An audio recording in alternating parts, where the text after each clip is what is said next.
Olá, amigos do canal Conf. Nós vamos nesse vídeo continuar abordando o assunto do vídeo anterior, que trata sobre as mudanças que foram promovidas na estrutura conceitual, o chamado CPC 00, né?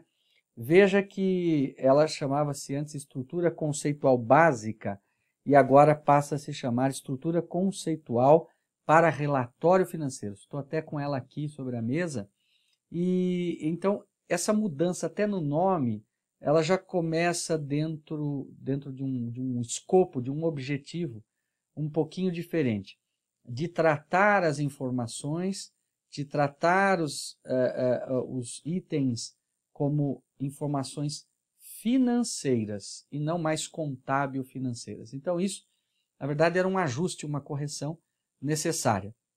Mas no vídeo anterior, a gente viu um pouquinho o que ela mudou de 4 capítulos para 8 capítulos, englobou uma série de outras situações. Você deve estar se perguntando, mas por que isso ocorre, né? Por que se muda tanto isso? Na verdade, são necessidades. Então, como eu disse no vídeo anterior, a estrutura conceitual ela não é uma norma, ela é um guia de orientação, é um guia de referência. Então, à medida que o mundo evolui, as empresas modificam as suas transações, a economia modifica, a proposta da estrutura é trazer ajustes que façam com que a contabilidade reflita de uma forma mais fiel essas mudanças que estão ocorrendo. Então, isso foi resultante aí de discussões em agendas que o IASB promove, e especialmente no ano de 2011, e no ano de 2018 o IASB, então, faz essa revisão em março e publica. E aqui no Brasil, a revisão foi sendo discutida, terminou no ano de 2019 e ela, então, está valendo a partir de 1º de janeiro de 2020. E nós ficamos de mostrar mais alguns pontos importantes dessa modificação. Vamos ver? Então, a gente tinha falado aí sobre a mudança aqui, ó, da estrutura, né, do tamanho de capítulos.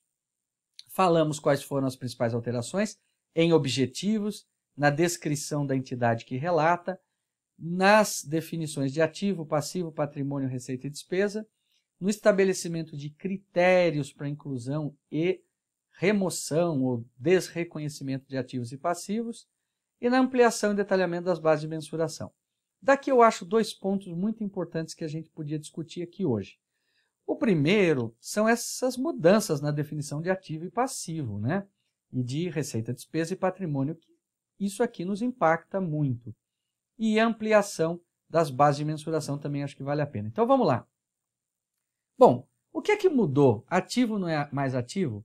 Olha, eu já fazia uma brincadeira em sala de aula com meus alunos de que aquela definição antiga de ativos, que ativos é um conjunto, né, de bens e de direitos, ela não é errada, ela continua existindo.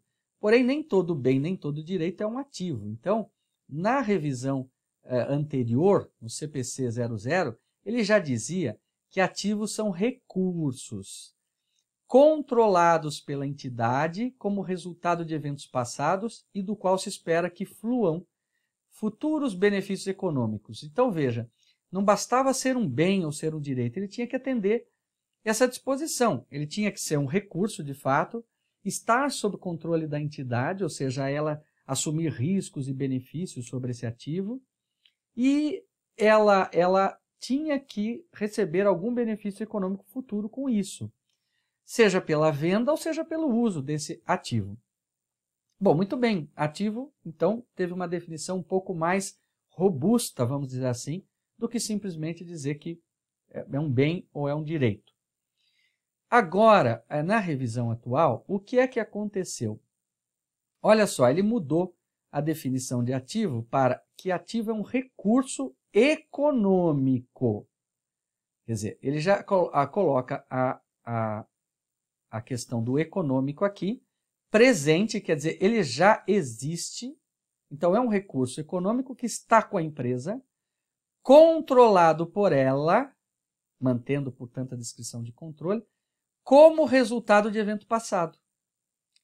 Então, veja, ele suprime da definição de ativo a expectativa de que fluam benefícios econômicos. Por quê?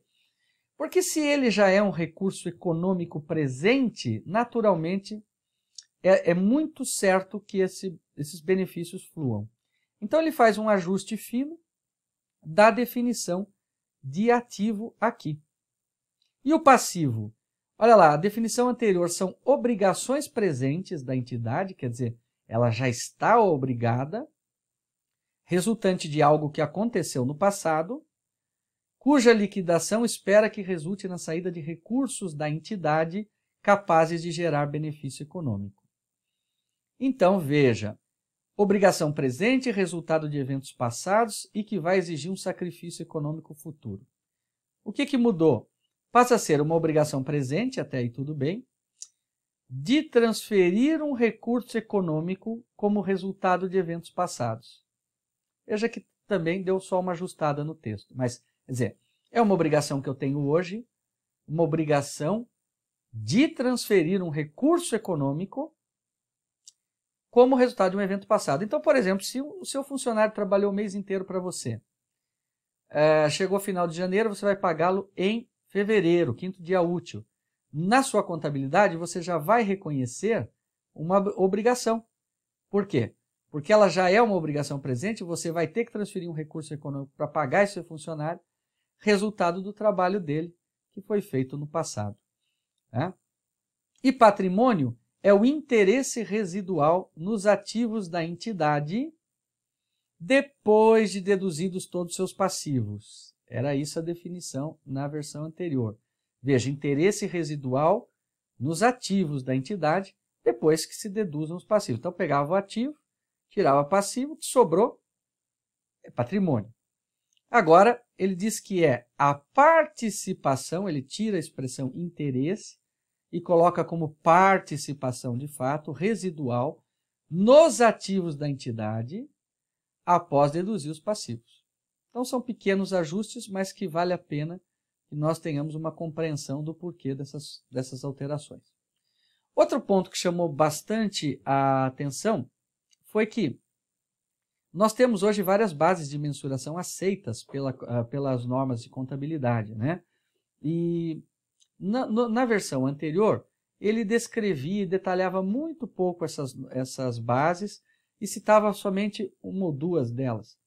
O custo histórico já estava lá, mas agora ele traz também o valor atual e outras bases que nós vamos ver. Então vamos dar uma olhada. Olha, ele define bem claro no seu item, agora na revisão 2, no seu item 6.4, que custo histórico fornece informações monetárias sobre ativos, passivos, receitas e despesas, utilizando informações derivadas, pelo menos em parte, do preço da transação ou outro evento que deu origem a eles. Quer dizer, então o custo histórico está preso na origem. Aí tudo bem, nós já sabíamos disso. Ele traz o valor atual como sendo as mensurações ao valor atual, fornece informações monetárias sobre ativos, passivos, receitas e despesas, utilizando informações atualizadas para refletir condições na data da mensuração. Quer dizer, naquela data em que eu estou mensurando. Devido à atualização, os valores atuais de ativos e passivos refletem as mudanças desde a data da mensuração anterior, em estimativas de fluxo de caixa e outros fatores refletidos nesses valores atuais. Diferente do custo histórico, o valor de ativo ou passivo não resulta, mesmo em parte, do preço da transação, mas é o seu valor atualizado. Ele traz o valor justo, muito interessante também, que não tinha. Valor justo é o preço que seria recebido pela venda de ativo ou que seria pago pela transferência de passivo em uma transação ordenada entre participantes do mercado. Quer dizer, o valor que eles combinaram, que eles determinaram, onde ali não haja nenhuma vantagem, apenas uma transação. Traz também o valor em uso de cumprimento. Olha só, valor em uso é o valor presente de fluxos de caixa ou outros benefícios econômicos que a entidade espera obter no uso de ativo e de sua alienação final. Valor de cumprimento é o valor presente do caixa ou de outros recursos econômicos que a entidade espera ser obrigada a transferir para cumprir uma obrigação de um passivo, né? Então, esses valores de caixa ou outros recursos econômicos incluem não somente os valores a serem transferidos, mas também os valores que a entidade espera que tenha que transferir a outras partes, de modo a permitir que ela cumpra a obrigação. Então, o valor em uso é o valor presente de caixa e o valor de cumprimento é aquilo que ela tem que cumprir e o que ela espera ter que cumprir para liquidar passivos. O outro é o custo corrente. Custo corrente é o custo de ativo equivalente na data da mensuração, compreendendo a contraprestação que seria paga na data de mensuração, mais todos os custos que seriam incorridos nessa data, né, no caso aí para você, no caso do passivo, por exemplo, para você retirá-lo. O custo corrente de passivo é a contraprestação que seria recebida pelo passivo equivalente na data de mensuração, menos os custos de transação que seriam incorridos nesta data. Custo corrente, como custo históricos, é o valor de entrada, que reflete o preço no mercado, o preço adquirido, né? E assim é diferente de valor justo, valor em uso e valor de cumprimento, que são valores de saída, né? Na verdade, aqui a gente começa a ter um entrosamento maior com a teoria da contabilidade. Quem leu os livros aí de teoria da contabilidade do professor Sérgio Dícibus, né, do Hendrickson e Ivan Breda, vai lembrar dos valores de entrada e dos valores de saída na mensuração de ativos e passivos. Bem, aqui eu coloquei para vocês as principais alterações. Evidentemente que eu poderia detalhar muito mais, nós poderíamos fazer uma série de vídeos ainda maior. Eu até vou estudar essa possibilidade de trazer mais algumas informações sobre essa mudança ocorrida na estrutura conceitual. Mas eu queria deixar aqui para vocês uma dica, né? Primeiro dizer que essa estrutura conceitual entrou em vigor agora em janeiro de 2020, então é super atual esse tema. E deixar uma dica é o seguinte, o meu livro Contabilidade Avançada, que eu já venho divulgando aqui no canal para vocês, livro escrito por mim e pelo professor José Carlos Marion, ele foi atualizado e está sendo já lançada a sua segunda edição. Eu acredito que lançaremos até o final de fevereiro deste ano a segunda edição de Contabilidade Avançada. Nessa segunda edição, eu trago todas as modificações ocorridas em normas até então, trago as mudanças de leasing que ocorreram no ano passado e já trago essas mudanças do CPC 00 já detalhadas, esmiuçadas no livro, tá bom? Então fica a dica aí. Bem, eu espero que vocês tenham gostado desta série sobre as mudanças na estrutura conceitual e se você está curtindo, deixa um like, não esqueça de se inscrever no nosso canal, ative o sininho. Até a próxima!